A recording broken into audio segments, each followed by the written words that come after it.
M के M ने शुरू दिन से जब गवर्नर साहब को हटाने की बात की कि दो तीन चीज़ें रखी। क्या रखी कि एम के एम को एतमाद में लिए बगैर ये फैसला किया गया। जब PDM-1 की हुकूमत बन रही थी तो उस वक्त की वफाकी हुकूमत ने PMLN ने क्या वादा किया था कि यस सिंध का गवर्नर जो है वो MKM का रहेगा।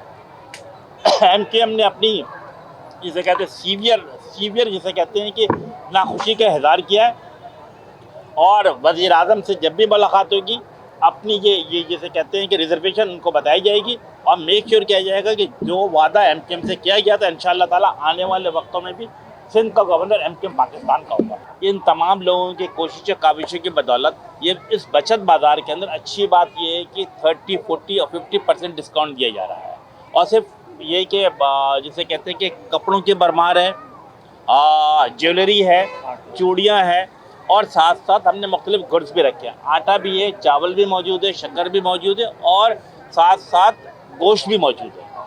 और वो चीज़ जिसे कहते हैं कि जो MKM पाकिस्तान शुरू दिन से 80 की दहाई से लेके चल रही थी, आज हमें अमलन तौर पर फेडरल बी एरिया में नज़र आ रहा है। इसी फेडरल बी एरिया में गालिबन 86 या 87 के मौके पे मुफ्त बाज़ार का भी इनेकाद किया गया था और आज इस बचत बाज़ार गालिबन इस शहर के अंदर दूसरा और तीसरा है। नॉर्थ नाज़िराबाद टाउन में भी बचत बाज़ार लगाया गया है, वहाँ पर भी 30 और 40% डिस्काउंट पे आम लोगों की सहूलत के लिए। हर जगह पे करप्शन, नाअहली और बेहिसी नज़र आ रही है। तो पीपल्स पार्टी का तुर्र इम्तियाज़ है करप्शन, नाअहली और बेहिसी।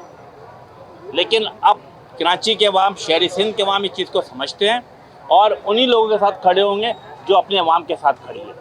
यस, और MKM ने साबित किया है कि हर मौके पे अपने अवाम के साथ, अपने वोटर सपोर्टर के साथ खड़ी और इसलिए आगे बढ़ती चली आ रही है। कल MKM अपना यौम तासीस 18 मार्च को मना रही है। खालिद अब्दुल सिद्दीकी साहब अपना खिताब फरमाएंगे, उसमें अब फ्यूचर के प्लानिंग की बताई जाएगी कि MKM ने आगे अगले साल क्या करना है। जो हमारा वोटर है, शहर में रहने वाले जो सफ़ेद पोश लोग हैं, उनकी ईद की खुशियाँ दोबाला हो सके और यही वजह है कि इतने बड़े पैमाने पे सैकड़ों की तादाद में ख़वातीन और बुज़ुर्ग इस बचत बाज़ार में मौजूद हैं। और MKM की खूबी क्या रही है, मैं समझता हूँ कि जब MKM 84 में बनने से पहले खिदमत खल्क़ कमेटी बन गई थी 79 में, उस वक्त भी तलबा और तालबात को स्कॉलरशिप दी जाती थी, किताबें फराहम की जाती थी और आज उसी चीज़ को, उसी सोच को आगे बढ़ाते हुए इस बचत बाज़ार का इनेकाद हो रहा है और इतनी बड़ी तादाद में लोगों को जिसे कहते हैं 50% डिस्काउंट पे सामान दिया जा रहा है।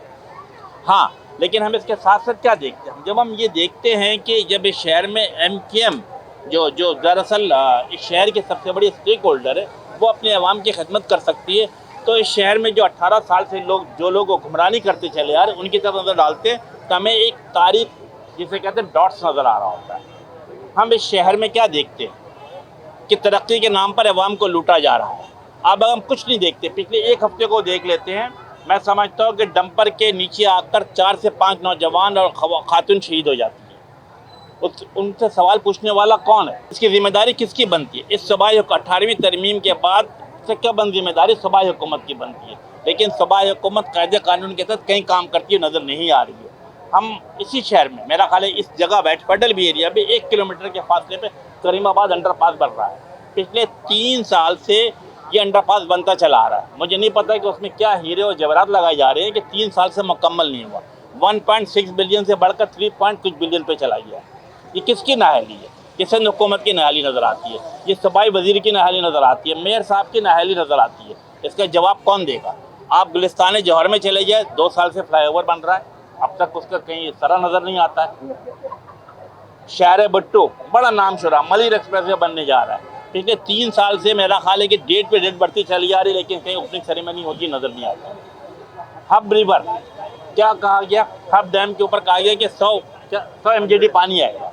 मैं समझता हूँ अली खुर्शीद ने बड़ी अच्छी बात की थी कि गालिबन इनके चीफ मिनिस्टर ने अपने चेयरमैन को मामू बना दिया।